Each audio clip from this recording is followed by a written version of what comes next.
Yeah, so you're saying that obsolescence isn't really a thing. It's more something that becomes stale. It's a foundation that can then be built on. And you Is appreciate the obsolescence a candor. word? Oh, if Sylvia said it, it's a word. Is I obsolescence a don't, word? okay, now I have to look up my shit. Because Now we Okay. have a that is a title to the. yummy, Now we have a that is a title to the yummy episode. word. If that's a real word, that's a yummy word. The hollow buddy.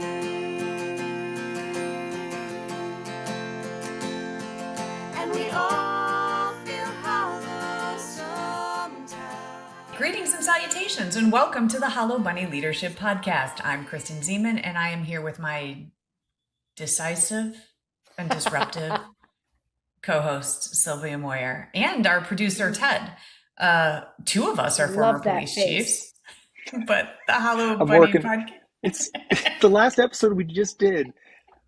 I was blocking the bottom where I turn off my mic, turn off my camera, and now I can't find it. So please No, ignore me. stay here, No, Ted. I don't want to ignore you. Theodore. I love that you have All I right. love that you have a cassette tape on your t-shirt, and Yes. I really want to bring back mixtapes. Do you remember? Did anybody ever make you a Oh, mixtape? Gosh, okay, I'll get back. I'll get back on track. All right. Hey, everybody. The podcast is not just for cops. It's for anyone interested in talking about life and leadership, particularly the lessons that we have learned about both. And those lessons fill up the hollow bunny metaphorically. So today's topic is a question. When do you pull someone aside and tell them that their reputation is being harmed, or worse, that they are the one causing the harm? Because I think we all understand that this is one of the clearest tests of leadership. Do you have the courage to say something early, or wait until something or someone becomes a problem that you can't fix? So this has been inspired by present day events, hasn't it? it has. Yeah, there's so many examples. We are replete with examples of folks that have either acted improperly or taken a misstep or two. And we're not talking about just one little episode. I think we're talking about, it's not an episodic event where they're doing something. I think we're talking about those things that become habitual, or they're reoccurring. And I think we all have examples of this. I have an example where I never talked to that person again. I spoke courageously about how they were showing up, and we did basically an intervention. It went Nowhere. awry. Well, it went nowhere, and then that person was PO'd at a group of us coming to them with a truth about what was occurring. Never talked to them again, which is terrible. But then I think I think what we're saying is that we have responsibilities as human beings, as colleagues, as friends, as all the things that we are, to speak up and speak courageously. And I'm so delighted that Ted is on camera for this, because I Because think he we all doesn't might know have how some. to shut it off.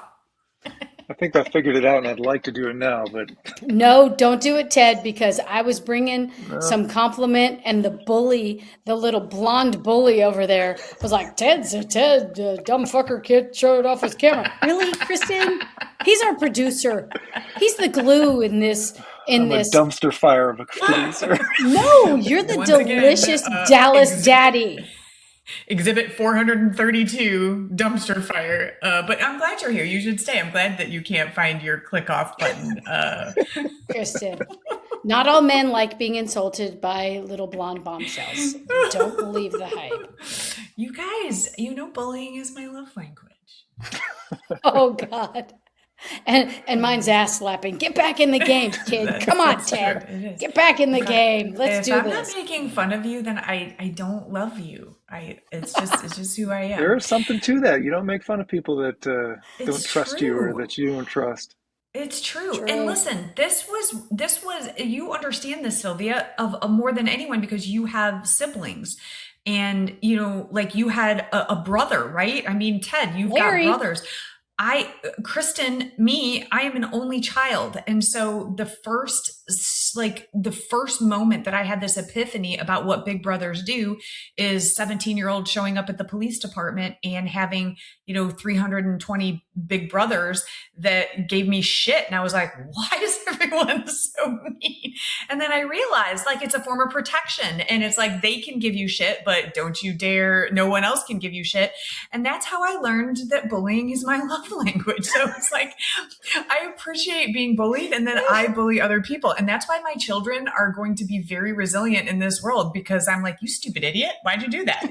And so like the world cannot even touch what I've already given to them. So they're fine. They're tough. So anyway. That's not bullying. That's stress inoculation. That's life inoculation. You always have fancy words. You always have fancy words for the most simplest shit. Okay, it's bullying. You're a word bully. What did you just call it? Stress inoculation. Kristen's a real bully, and you're just a word bully. Hold on. Okay. It's actually, Kristen, it's not called bullying. It's called stress inoculation. Okay. Oh God, you two going at it. What in the actual fuck? I'm sorry, Sylvia, I didn't get that terminology correct. Well, that's what she thinks of you. That's how you sound to her. Did you see how I added the lisp? I did. I don't know where that lisp. Oh, for I don't know where that fuck's lisp came from, but you suddenly got a lisp. She has a lisp. She has a lisp, like you have a lisp. Oh my God. Oh my God, dumpster Say fire. it's not a My dumpster face. fire one more time. I'll never argue that again. I could bring us back on track if you guys want. I think Sylvia needs another minute. I can edit this part out too if we need to. Sylvia's Sorry. still going. Sylvia is dealing with some stress inoculation right now. And Seriously. she needs to recover. This is all about Sasquatch and Saskatchewan, you fucking sassy the bully. oculationists, the oculithopins. Oh, God bless it. Jesus, Mary. All right, I'm back. Okay. Okay. Miss Master's degree from the Naval Postgraduate School with your little highbrow education that's pretending you can't spell beige, so you just say tan. Fuck off. God. Oh, my God. Why would you say beige when you could say tan, Sil? It's a longer word. Yeah, like never use a complicated word when a diminutive one will do. Anyway, let's move on. Really? Okay, so the moment that we know. Okay, let's actually sit here for a minute. The moment that we know, everyone recognizes it. People whisper. You know how there's so many open secrets in our organizations, and everyone sees behavior, feels the tension building, and then the person says, someone says this, you guys, someone should say something. So if you're thinking it, you're probably that someone. And I think to your point in the story that you just told, Sylvia, was you did try to say something, and it perhaps fell upon deaf ears, but that's not the point. It's not the outcome here, is that I had the responsibility to say something. I have now fulfilled my responsibility. Yes or yes? Do we care about outcomes in this sense? We should. We do care about outcomes. Yeah. And in mine, it was this pervasive kind of thing. I said something. And then we had a group of us have a conversation, say, we need to have a conversation. This is, we love this person so much. We need to say something. And you had an intervention. Yeah, we did. And we spoke truth, and it was kind and compassionate, and, had all the support, but it wasn't good. And we're not talking about that big one here. That's what my question is. Maybe we are talking about the big one, but there are these micro moments. And how many of us have been in an organization where someone is held accountable, and then everybody says, yeah, we knew that all along. He was doing that all along. And we just look and go, what the actual hell is happening? A national event with someone I love and admire and really respect. Something came out about this national figure that he's had bad behavior for quite some time. And then this other national figure says, yeah, it was an open secret. Mm-hmm. What? You don't get that pass. You don't get the pass to say it was an open secret.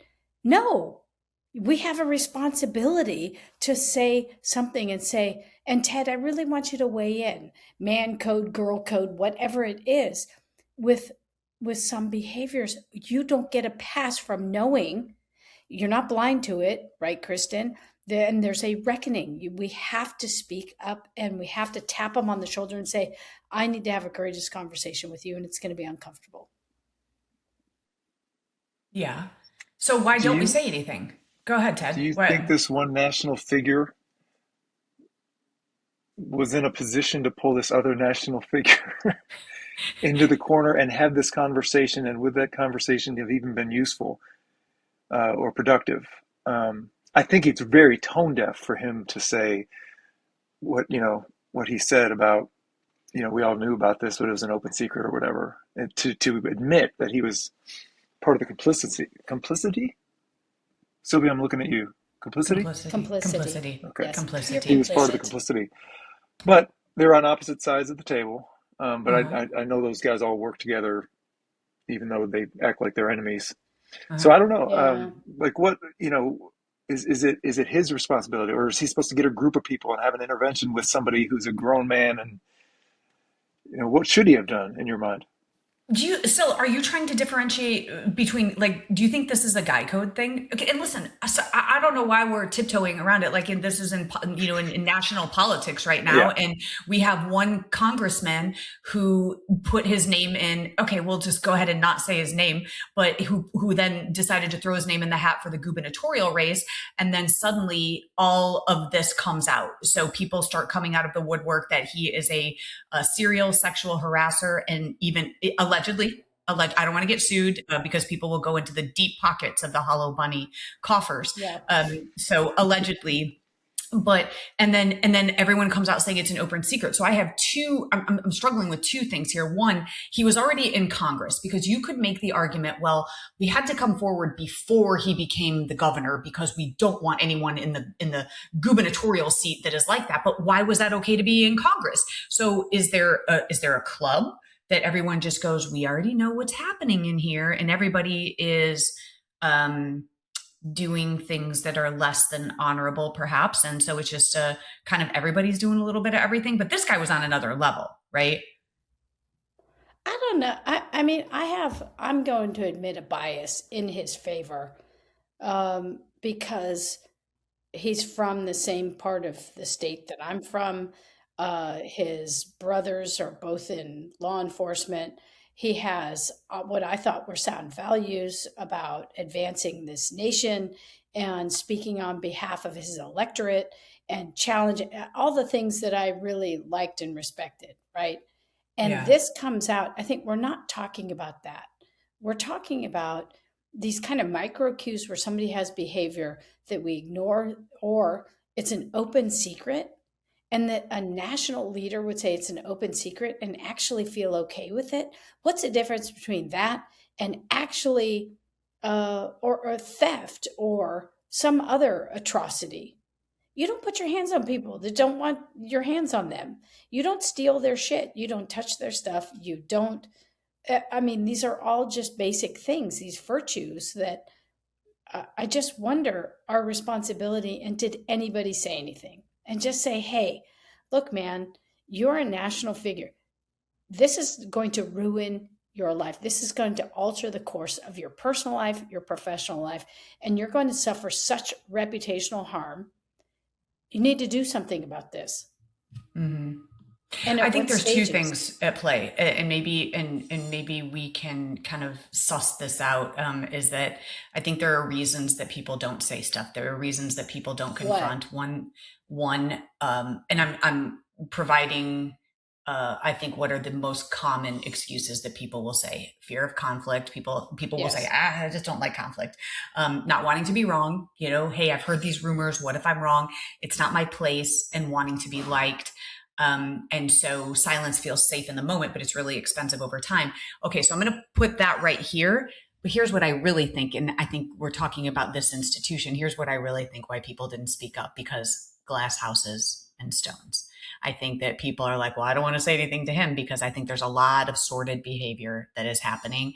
And I think people are like, if I shine the light on you, despite, and now we're looking at degrees of bad behavior. And we can arguably say that, if people are having affairs or whatever, their moral compass is a little skewed. We're talking about felonious behavior here, where there are true victims of crime, is what it sounds like, allegedly. Right. Allegedly. So allegedly. Yeah, and I'm not sure it rises to that level. I think there is a responsibility to say, hey, tap you on the shoulder and say, hey, I need a minute to have a conversation. I don't know where this lands, but this landed with me. I'm not sure about the allegations, but I need to tell you, as a person in a position of leadership, this is what is out there. And you need to know, and what might I do to influence a direction in your behavior. There's this other piece. Who throws their hat in the ring knowing that this is going to come out? Like, who has demons like that and other figures and actually think it's not going to see the light of day?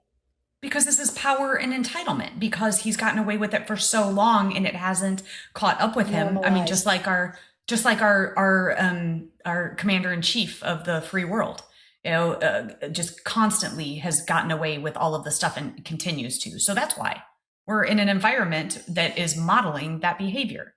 But I have a question for Sylvia. Like, who should have tapped him on the shoulder and said, you got to stop this, it's going to come out, it's going to be bad? Like, if you ran into him in a hallway, are you in a position to tell him that if you knew about it? Or is it an equal of his professionally? Or does it have to be a superior of his? Right? I'm not going to go up to him and say anything if I'd heard this stuff. Sure, you'd run up and ask for an autograph on your t-shirt. Probably, Ted. We know you. I'm not going to ruin this sweet t-shirt with an autograph right? on that guy. I'm not sure we can make that exact distinction, but I think there are enough opportunities where we knew or should have known that, and I'm not sitting on the moral high ground here. I mean, every one of us has made errors in judgment. I'm talking about where this is a person in a position of esteem and leadership and influence. That's what I'm talking about. That maybe that person is a staffer. Maybe it's someone in their immediate. You're going to say that to your boss? The staffer is going to say that to his or her boss? I would. I've You're done different. it before. Mm-hmm. You get fired? That's okay?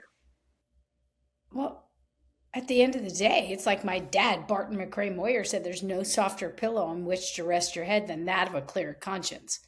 And I would think that I would respect and value someone that did that for me.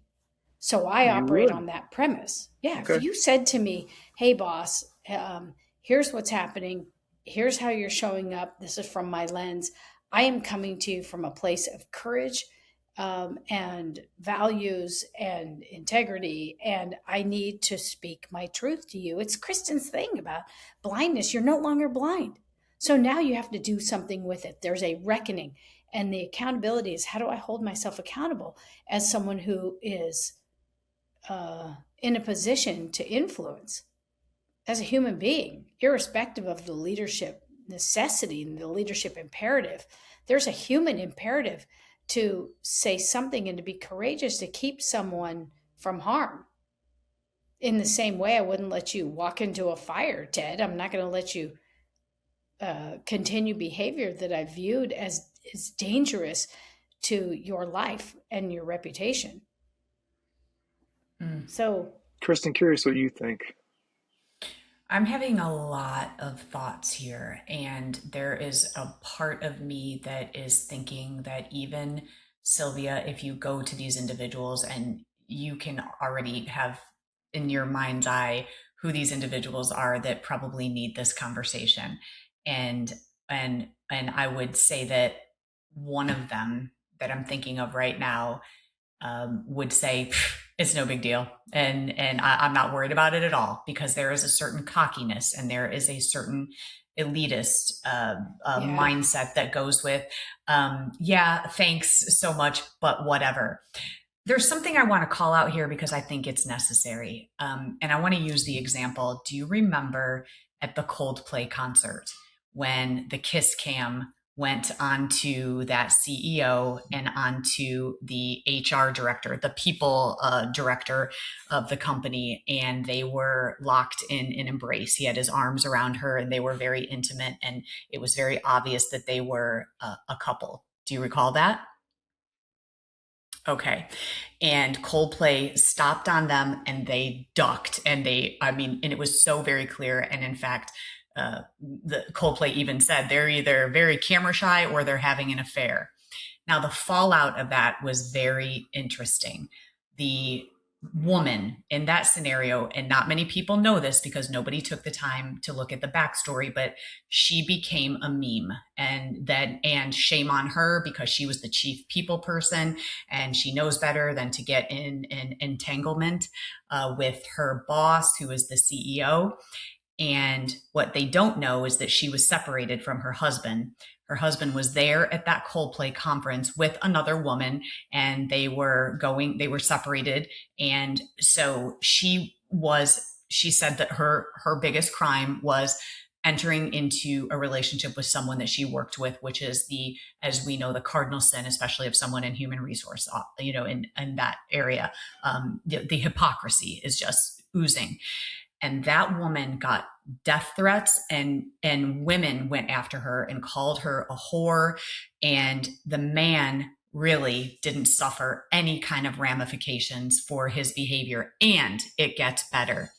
He misrepresented the status of his marriage to this woman and said he too was separated. Ooh. And later it came out that he was not, that he was very much coupled and entangled with his wife. And so two very different statuses there. And yet she took the hit so hard. And so I bring that up because I think it's reality of the disparity and the hypocrisy in genders. And I think that the answer to this question is not what we like. And that is, people have been getting away with it for so long that they're like, yeah, and I'm going to run for governor. And it happens all the time, and it's permeating. So that's a very long-winded story to give you my opinion. Well, I think you've touched on something that is a reality. It's uncomfortable, and it is a reality. We've seen it dozens of times. I've seen it firsthand dozens of times in the workplace. A relationship occurs, and the woman is, called a slut, or all the other choice words, and the guy nothing. And so you just gave a really important example of a gender distinction. And does that then relieve men? And maybe we ask, the man in this pod, and you're not speaking on behalf of all men, Ted, but is there a different code? Is there a different responsibility for men than for women? Are in general men just less willing to have conversations with other men than women might be to have conversations? I don't know. Like, we talk about sports, we make fun of each other, and that's kind of how we communicate a lot of the times. So So it's Kristen's not a off. man. She What's was, up, bro? yeah, What's up, bro? professionally brought up by men, right? She's brought up by a bunch of big brothers. Good. So I don't know. And I'm not sure that we give our men enough permission socially to have those heartfelt, difficult conversations. So I do think, I think we need to socially give our men permission to have those difficult conversations about values and morality and, all those other things. And I'm not this sure might be we a give them permission. this might be a slight off ramp, but we have a lot of times we try to not distinguish between two genders, right? We're getting to the point where women can do anything that men can do, vice versa, right? We're all, men should be more emotional. I watched my kids grow up, right? And my complaint about Maryland's softball team is that these girls only practice and only play on practice night and game day. And boys growing up, they'll take the ball out to the playground, they'll play recess, and they will play, and they'll get better because of that. The girls aren't getting any better, except for the one practice a week and then the game. Even this morning, I walked the girls to school, and there's a bunch of boys, just one tennis ball, throwing the ball against the wall, seeing who can get it.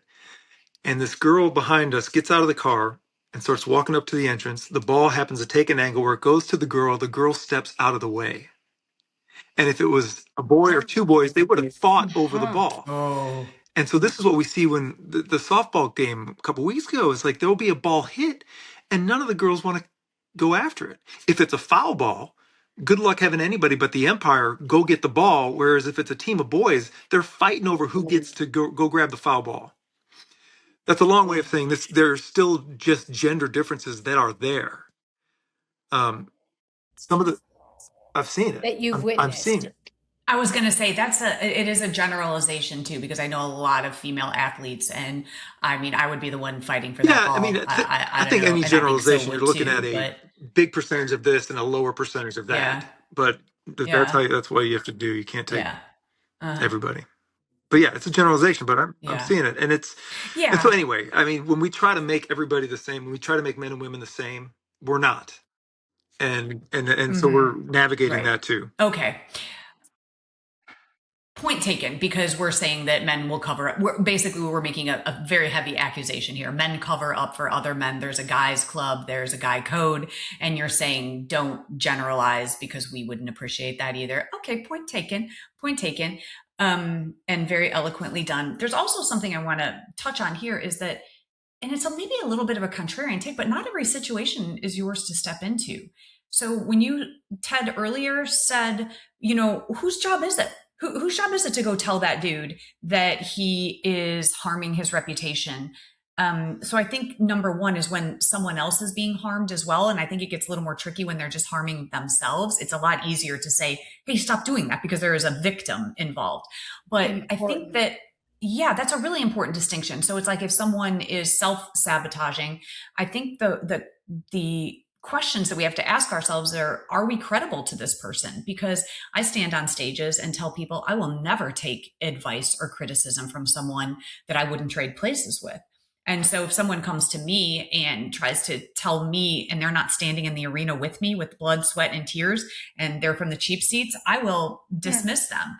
Yeah. And two, do you have a relationship? And that's a bit, do you have a relationship with this person where they find you credible? So it's kind of like part A, B. But then the third thing is how informed are you? Was this just a rumor, or is this something that you saw with your very own eyes? So I think to these points is not every truth needs your voice, but some do. And I think that's where we need to know the difference. That is so important. That third piece, however, I would say if it's true or not, and you have a relationship and you have a stake in that human's life, you have a place, a position, agree. Then you speak to it, even if it is just a rumor, because they deserve really the knowing around the rumor. So the first 2 points, totally accurate. I'll throw spear and bullshit at that last one, just because I don't think that's germane. Because if there's a rumor, Peter Block wrote this great book called Stewardship. And in one chapter, it's called Cynics, Critics, and Bystanders. And he offered that in every cynic, in every critic, there's a grain of truth. There's a little kernel that might just be a past experience or some grain of truth, some grain of reality in what that person is forming into, in your example, a rumor. So I would say, treat it with what it is. Somebody may have seen something that may just tarnish the reputation and the standing of that person. They may have heard something, they may have witnessed, and it may just be, in fact, the first whisper of the reality. And that's all really important. And so we've touched on so much stuff around this. And really, I think what the call to action is evaluate where you have standing and where you might have that courageous conversation. It may be the one conversation that saves the person.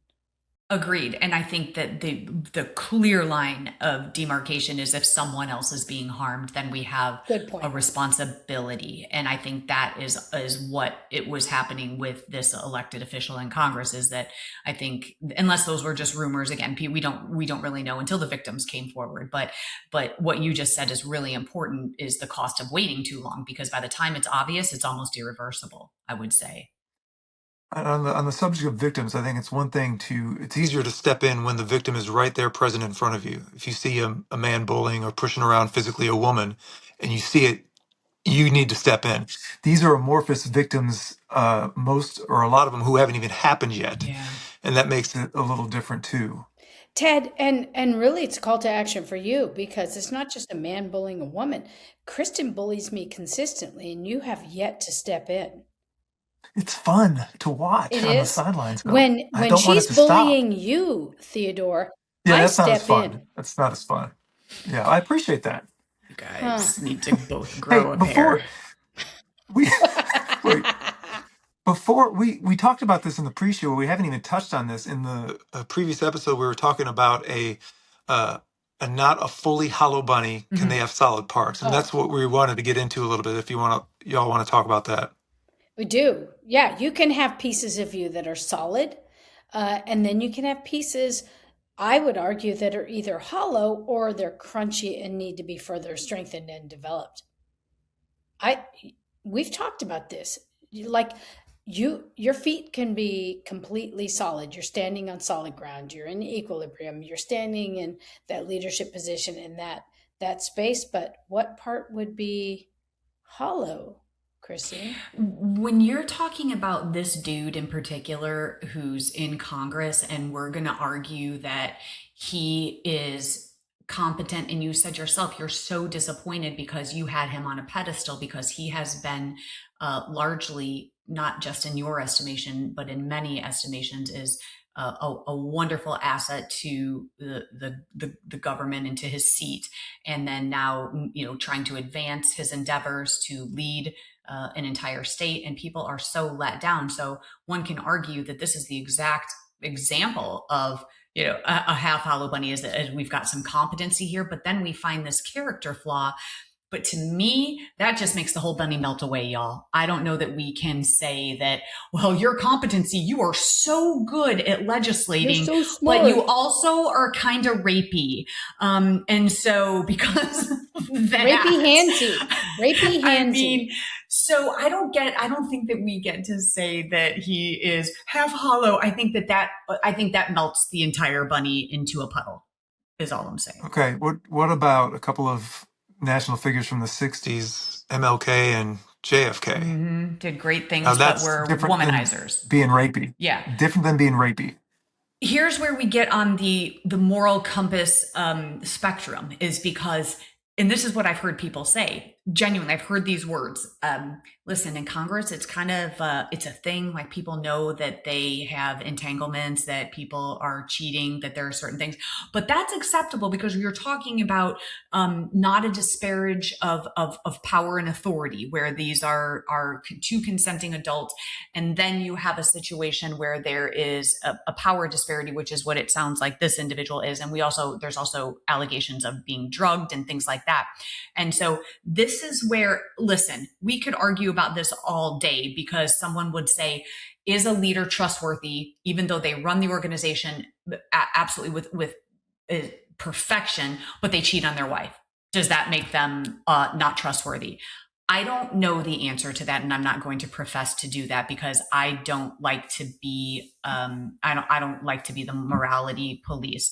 But it's a great conversation to have. Does that cancel out everything that they do that's good, and then they cheat on their wife? I don't know what life is like behind closed doors for couples. I just don't know, and so I hesitate to step into that space.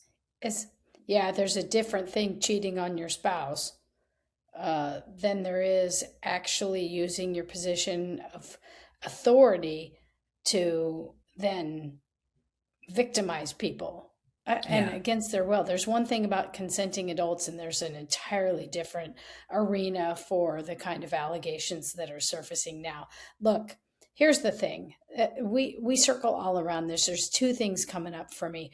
One is that we have to have the courage where we have standing care, compassion for people and for organizations to say something where it's appropriate in a way that is designed to influence a person toward reflecting on their own behavior, and then give them the grace to take positive action. The second is you can be a partially solid bunny, but there are components of your self that if they are hollow, the rest just kind of melts, and you are then a puddle bunny, as you said, right? So it It's doesn't melted. bunny. It's melted Puddle chocolate. bunny.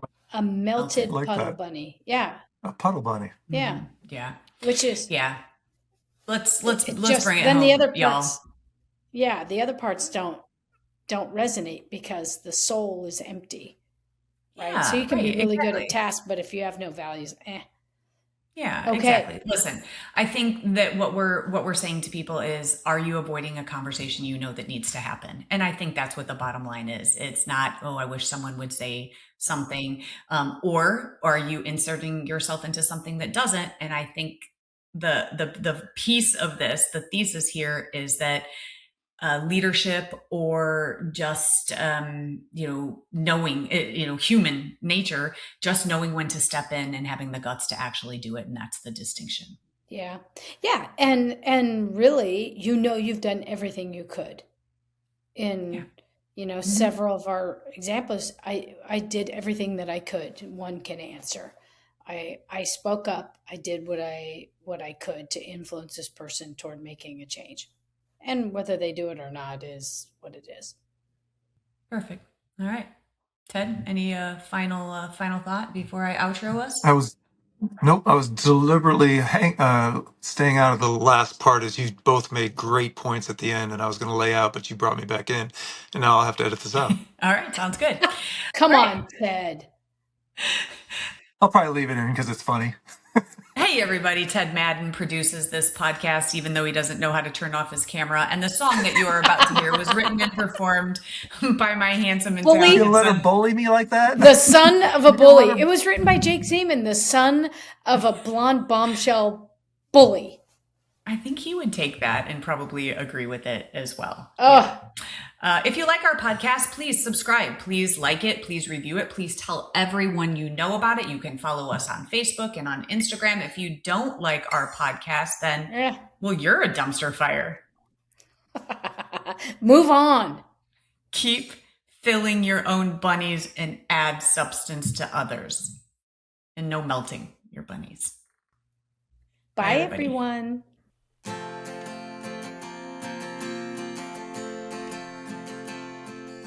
When you look inside, what do you find? Are you content to fall behind? When you lose your way and you falter, why have courage and get ready to fight the hollow bunny?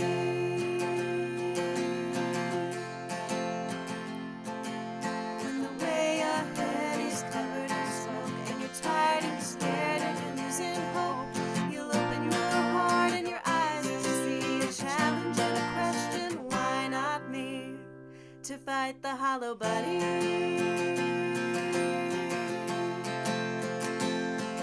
And we all feel hollow sometimes, but the monsters are only in your mind. It's a tough pill to swallow, but if you're brave and kind, you'll be alright. If you fight the hollow bunny.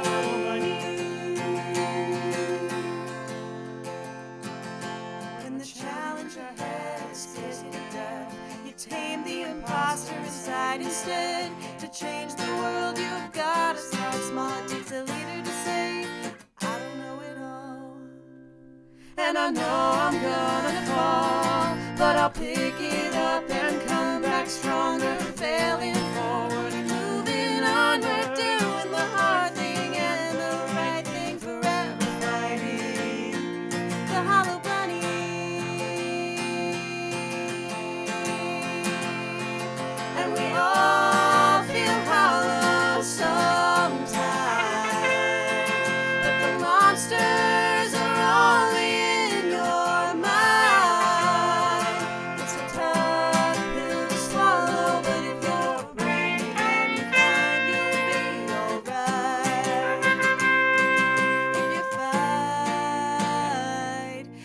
follow, but